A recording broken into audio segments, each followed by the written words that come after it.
मैं हूं अनामिका कौर। आइए नजर डालते हैं अभी तक की खास खबरों पर। है कि अभी कल एक वीडियो सर्कुलेट हो रही है जिसमें अनर्गल जो है आरोप लगाए जा रहे हैं और मैं उन सभी आरोपों का खंडन करता हूं और मेरे पास सब पत्रजात है। और सबसे बड़ी बात यह है कि हमने जो वीडियो चलाने वाले थे वसीम साहब को भी बुलाया था और उन्होंने टाइम दिया था कि 2 बजे से 2:30 बजे के बीच में हम आ जाएंगे, अभी तक नहीं आए। और मैसेज ये अभी किया है कि हमको लेट हो जाएगा, हम आएंगे। अब कब आएंगे इसका पता नहीं।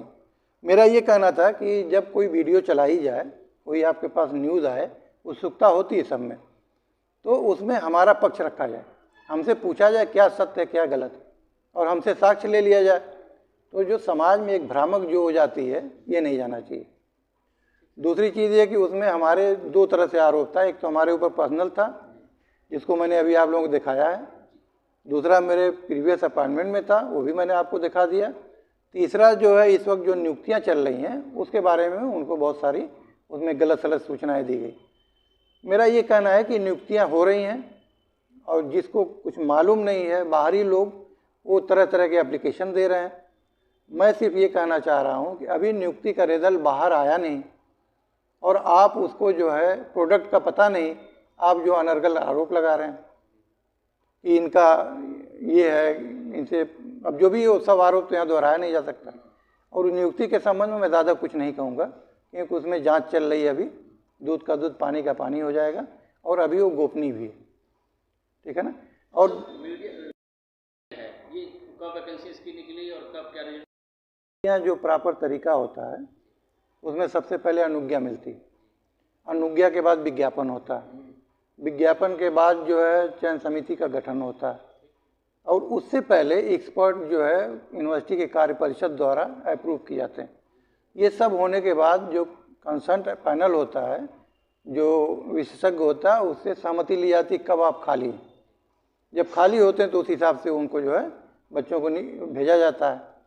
और मैं ये कहना चाहूँगा कि जो भी नियुक्ति हुई है उत्तर प्रदेश राज्य विश्वविद्यालय अधिनियम 1973 के अक्षरशः अनुपालन में हुई और समय समय पर जो यूजीसी का रेगुलेशन है जिसको राज्य सरकार अंगीकृत करती है, क्योंकि पूरा रेगुलेशन तो हम उसको नहीं मानते, क्योंकि पूरी सरकार उसको जैसे पूरे रेगुलेशन को नहीं मानती, उसके कुछ पार्ट को अंगीकृत कर लेती है।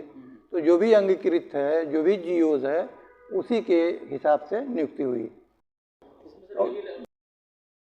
हाँ, मैं देखिए ये मैं यहाँ पे हूँ तो इसका मतलब मेरे भाई का चयन नहीं होगा, मेरे रिश्तेदार का चयन नहीं होगा। सवाल ये है कि आप देखिए किस परिस्थितियों में चयन हुआ, मानक पूरा है कि नहीं है, योग है कि नहीं है। और इसमें जैसे मेरे भाई का चयन हुआ है तो सबसे बड़ी बात है ये सब क्या है, ये अटेंडेंस। वो यहाँ पे 6 साल से पढ़ा रहे हैं और जब हम ये देख रहे हैं कि भाई जो पढ़ा रहा है, उस वक्त हम प्रिंसिपल भी नहीं थे, हम तो 2 साल से प्रिंसिपल हैं, 6 साल से वो पढ़ा रहे हैं, तो जो उनको रखा था उनकी योग्यता देख के रखा होगा ना।